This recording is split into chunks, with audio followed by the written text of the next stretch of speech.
In the sun-drenched streets of Miami, where luxury cars gleam and oceanfront mansions touch the sky, love isn't always what it seems. This is the story of a romance that began like a fairy tale but harbored dark secrets beneath its polished surface. Sarah Thompson, a successful 52-year-old real estate mogul, had built her empire from the ground up. After losing her first husband to cancer 5 years ago, she'd thrown herself into her work, expanding her business across 3 states. Her friends often joked that the only relationship she had time for was with her spreadsheets and property portfolios. But that all changed on a warm September evening at a charity gala.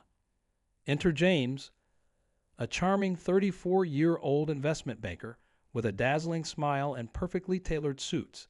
He caught Sarah's eye across the crowded ballroom, and within minutes they were deep in conversation about art, travel, and their shared love of classical music.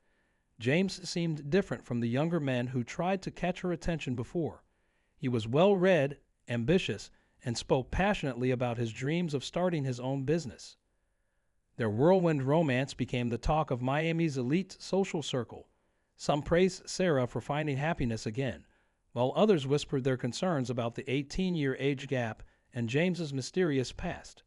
But Sarah was in love, and for the first time since losing her husband, she felt truly alive. What followed was a courtship straight out of a romance novel. Weekend getaways to private islands, surprise deliveries of rare orchids, and intimate dinners at exclusive restaurants. James knew exactly how to make Sarah feel special, and within 6 months, he proposed with a vintage diamond ring that he claimed had belonged to his grandmother. The wedding was an extravagant affair at Sarah's beachfront estate. As they exchanged vows under an arch of white roses, Sarah's closest friend, Lisa, noticed something odd about James's behavior. When he thought no one was watching, his loving smile would fade, replaced by a calculated coldness that sent chills down her spine. At first, married life seemed perfect. James moved into Sarah's mansion and quickly took an interest in her business affairs. He was always eager to learn about her investments, real estate holdings, and banking arrangements. Sarah appreciated his enthusiasm, seeing it as a sign that he cared about their shared future. But then small discrepancies began to surface. A missing document here, an unexplained withdrawal there. Sarah's elderly mother claimed she'd seen James having heated phone conversations in the garden late at night, speaking in whispers about offshore accounts and payoff schedules. When confronted, he always had a plausible explanation, delivered with that same charming smile that had first won her heart. 3 months into their marriage, Sarah discovered a burner phone hidden in James's home office. The messages she found would shake her world to its core, but what she didn't realize was that this discovery was just the tip of the iceberg. Behind his perfectly crafted facade, James had been orchestrating an elaborate plan long before their first meeting at the gala. The truth would prove more twisted than anyone could have imagined, involving a network of professional con artists, stolen identities, and a string of wealthy victims across multiple states. As Sarah began to unravel the web of lies, she realized she wasn't just fighting to protect her fortune. She was fighting for justice and her very dignity. But James had underestimated one crucial detail about his latest target. Sarah Thompson hadn't built her empire by being naive, and what she was about to do next would turn this calculated romance into a high-stakes game of cat and mouse, where the hunter might just become the hunted. Stay tuned for part 2 of this shocking true story that proves some romances are too good to be true, and sometimes the biggest deceptions come wrapped in the most charming packages. Sarah's instincts, honed by years of high-stakes business deals, kicked into high gear. Rather than confronting James immediately, she decided to play his game, but on her terms. She began by quietly hiring a private investigator while maintaining a perfect facade of marital bliss. The burner phone revealed text messages between James and someone saved as Handler, discussing timeline adjustments and acquisition targets. But what truly chilled Sarah to her core was finding her own name in earlier messages, along with detailed notes about her daily routines, favorite restaurants, and even the names of her household staff, all dated months before their first meeting at the gala. The private investigator's initial findings were alarming.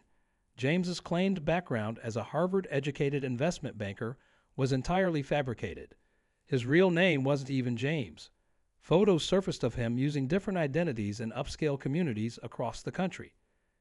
In each location, he followed a similar pattern, charming wealthy, single women, orchestrating whirlwind romances, and disappearing with substantial sums of money. Sarah discovered that her supposedly spontaneous meeting with James had been carefully orchestrated. The charity gala's guest list had been compromised weeks in advance. Even their chance conversation about classical music had been scripted. James had studied her interests through social media and her public appearances. But what James didn't know was that Sarah had built safeguards into her empire long before he appeared. Her most valuable assets were protected by an intricate trust system, requiring multiple signatures and verification steps for any major transfers. Her apparent vulnerability was, in fact, a carefully constructed facade. As Sarah dug deeper, she uncovered a sophisticated network of con artists targeting wealthy individuals across the country. James wasn't working alone. He was part of an organized group that specialized in long-term confidence schemes. They didn't just steal money. They destroyed lives, leaving a trail of broken trust and shattered confidence in their wake. The private investigator managed to trace some of James's late-night calls to a luxury condo in South Beach. Through surveillance photos, Sarah recognized one of the visitors, her own personal assistant, Rachel, whom she trusted for over 3 years. The betrayal cut deep, explaining how James had gained such detailed knowledge of her life before their meeting. Sarah's mother had been right about those garden phone calls, but the reality was far worse than anyone suspected. James wasn't just planning to steal her money. He was setting her up to take the fall for a massive financial fraud scheme. Documents found in his hidden email accounts revealed plans to transfer millions from her business accounts to offshore shells, making it appear as though Sarah had been running a Ponzi scheme for years. The stakes were no longer just financial. Her reputation, freedom, and legacy were all at risk. But Sarah had learned long ago that the best deals required patience and perfect timing.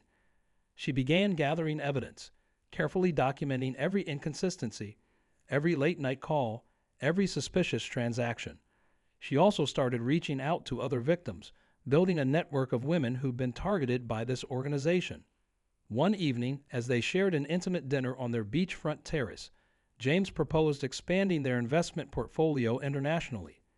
His eyes gleamed with anticipated victory as Sarah enthusiastically agreed, never suspecting that she had already discovered his offshore account structures and contacted authorities in 3 countries. But just as Sarah thought she had mapped out the entire scheme, she stumbled upon something unexpected in James's secure cloud storage: dozens of surveillance photos of her late husband in the months before his death. The timestamps made her blood run cold. These photos were taken long before she'd ever met James, raising a terrifying question.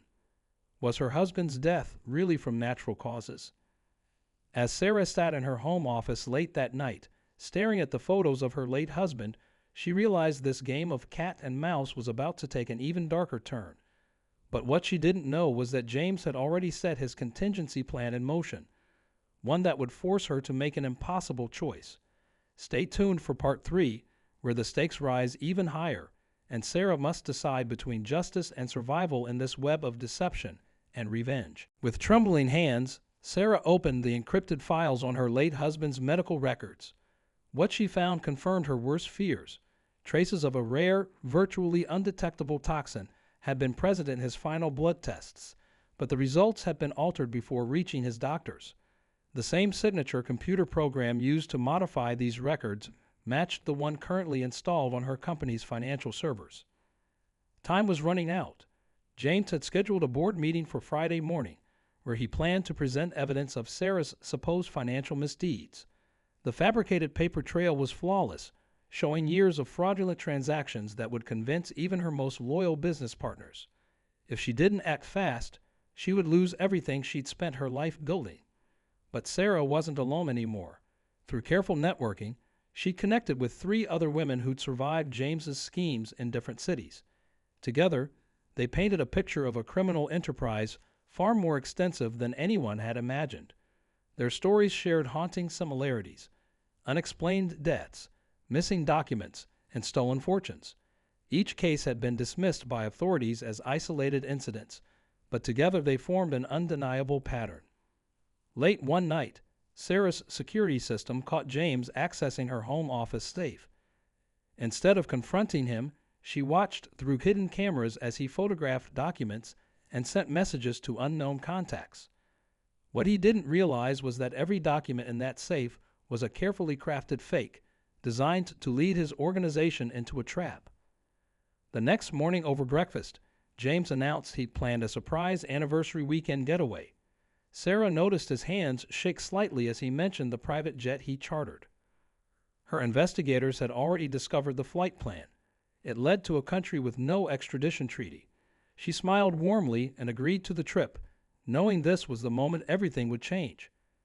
As Sarah packed for the supposed getaway, she received an urgent message from her private investigator. They'd uncovered a massive wire transfer scheduled for that afternoon. James's real escape plan was already in motion. The private jet was just a distraction. He intended to disappear during their airport transfer, leaving Sarah to face both financial ruin and potential criminal charges. But the most shocking discovery came from Rachel, her former assistant, who had finally cracked under pressure during a private meeting with Sarah. The organization hadn't randomly chosen Sarah as a target. They'd been watching her for years, even before her husband's death. The reason was buried deep in her company's history: a mysterious land deal from 15 years ago that had launched her real estate empire. Sarah pulled up the old files and suddenly everything clicked into place. That first deal, the one that had seemed too good to be true, had connections to the same criminal network now trying to destroy her. She'd unknowingly built her fortune on their laundered money, and now they wanted it all back, with interest.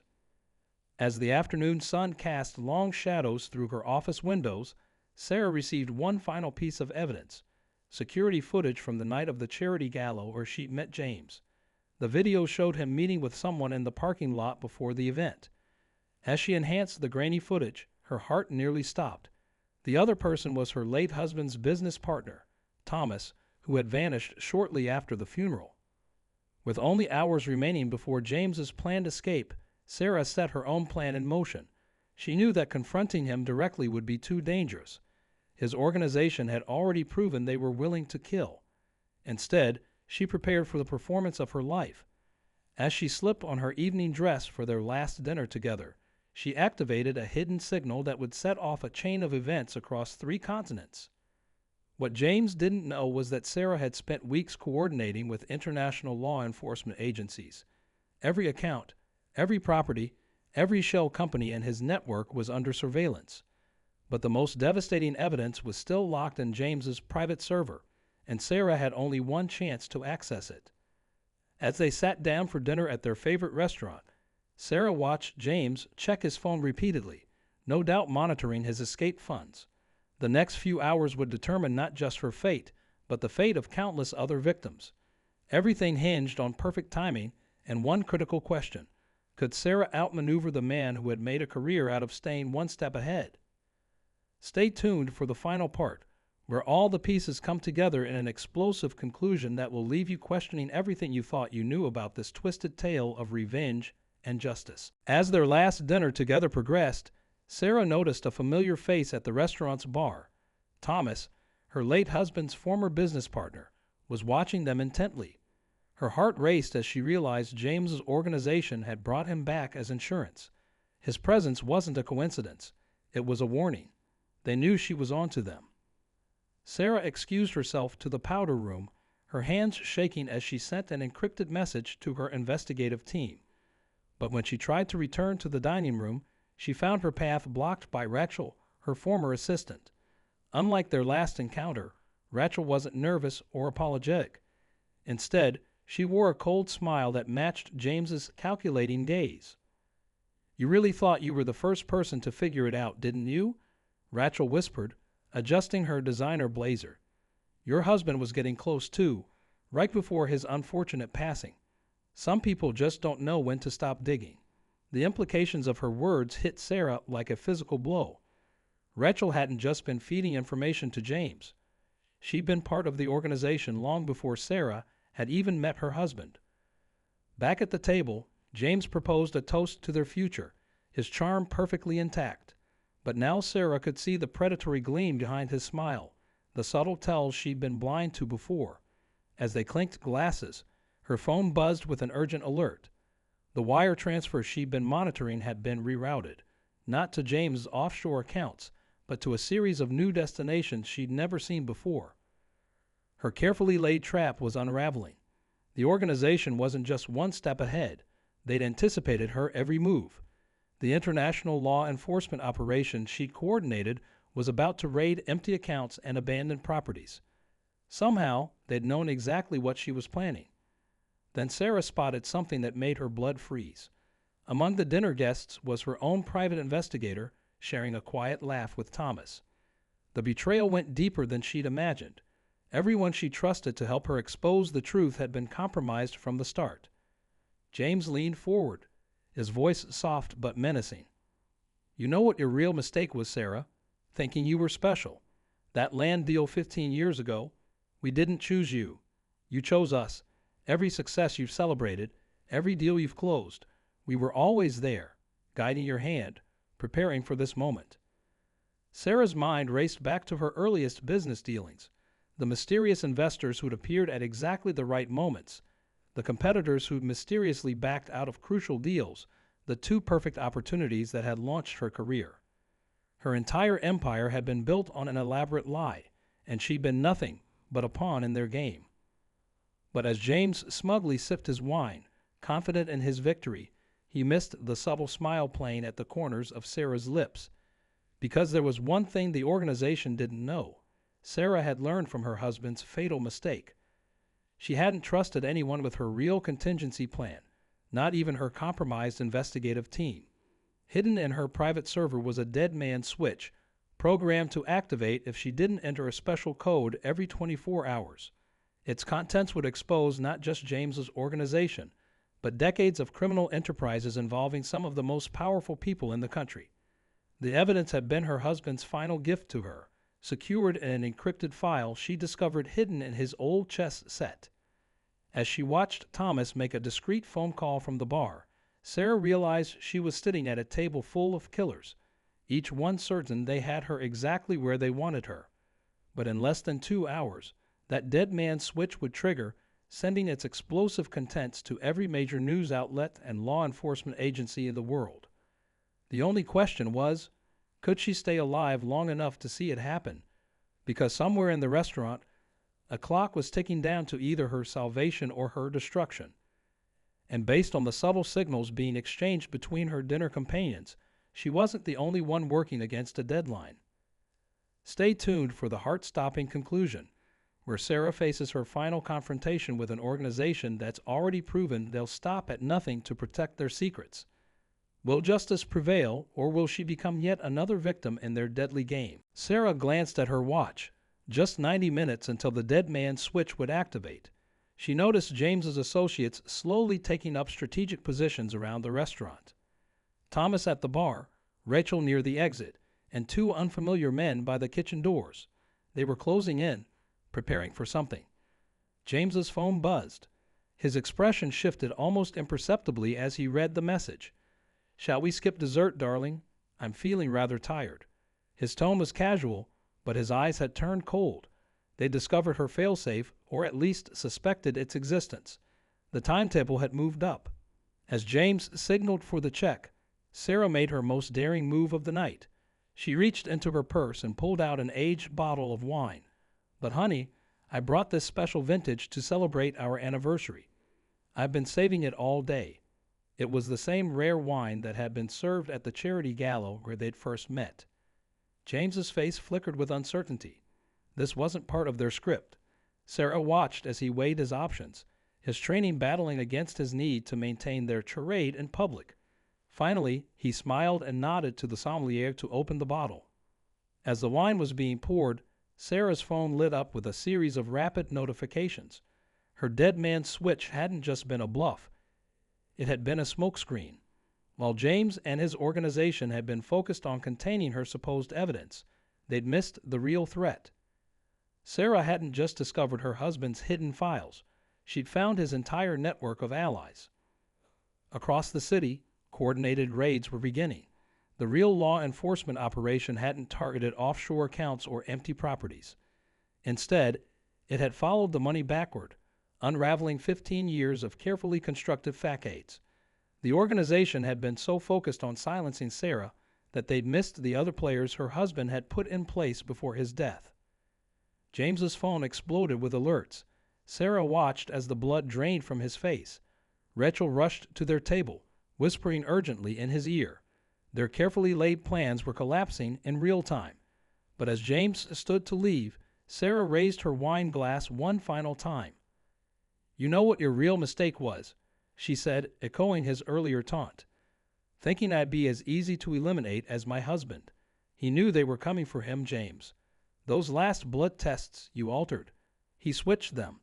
The real results went straight to federal investigators." The restaurant's doors burst open as FBI agents flooded in. Among them was Sarah's supposedly compromised private investigator, a deep cover agent who'd been working with her husband's allies for years. Thomas tried to run but was quickly cornered.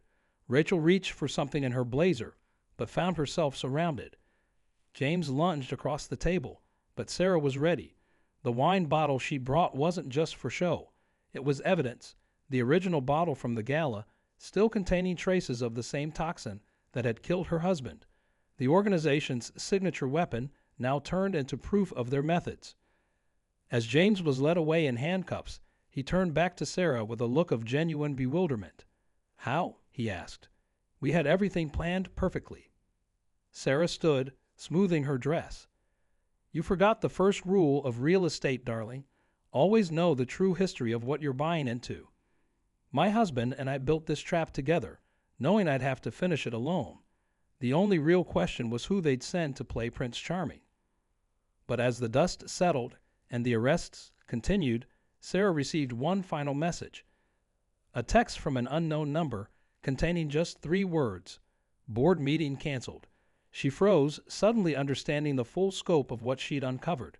The organization went higher than anyone had imagined, reaching into the very boardrooms of legitimate businesses. She'd won this battle, but the war was far from over. As she watched the police cars drive away, Sarah realized her next move would be even more dangerous, because somewhere out there, hidden in plain sight among the city's elite, were the real puppet masters. And they'd just learned that Sarah Thompson wasn't a pawn to be sacrificed. She was a queen capable of changing the entire game. The question now wasn't whether they would retaliate, but when. And as Sarah walked to her car alone in the dark parking lot, she couldn't shake the feeling that somewhere, someone was already planning the next move in this deadly game of deception and revenge. In the weeks following that fateful night, Sarah worked tirelessly with federal investigators to unravel the organization's remaining threads. Each revelation led to another shocking discovery. Board members, business leaders, and even government officials were implicated in a web of corruption that spanned decades. The evidence from her husband's hidden files proved invaluable. He had spent his final months meticulously documenting everything, knowing he wouldn't live to see justice served. Sarah found a letter he'd left behind, explaining why he kept her in the dark. "Sometimes the best way to protect someone is to let them appear vulnerable," he'd written. "I'm sorry for the pain this will cause, but I know you'll finish what we started."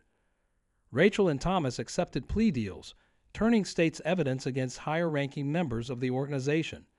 Their testimonies reveal a chilling pattern of targeting wealthy individuals across the country, using everything from romance scams to business fraud. James, however, remained stubbornly silent in custody, suggesting he feared something, or someone, more than prison. Sarah's story became national news, encouraging other victims to come forward. Support groups formed, helping survivors rebuild their lives and confidence. The psychological impact of such elaborate deception, it turned out, was often more devastating than the financial losses. Sarah used her resources to establish a foundation helping victims of complex fraud schemes, turning her trauma into purpose. The mysterious text about the canceled board meeting led investigators to an exclusive country club where many of the organization's top players had conducted their business. Hidden cameras and microphones revealed conversations about operations across 3 continents. The investigation expanded internationally, with Interpol joining the effort to dismantle the network's global reach. But perhaps the most powerful change was within Sarah herself. The experience had transformed her from a successful but isolated businesswoman into someone determined to make a difference. She became an advocate for stricter financial regulations and better protection for fraud victims. Her testimony before Congress helped pass new legislation targeting sophisticated criminal enterprises. As for her company, Sarah implemented revolutionary transparency measures, making it a model for corporate accountability.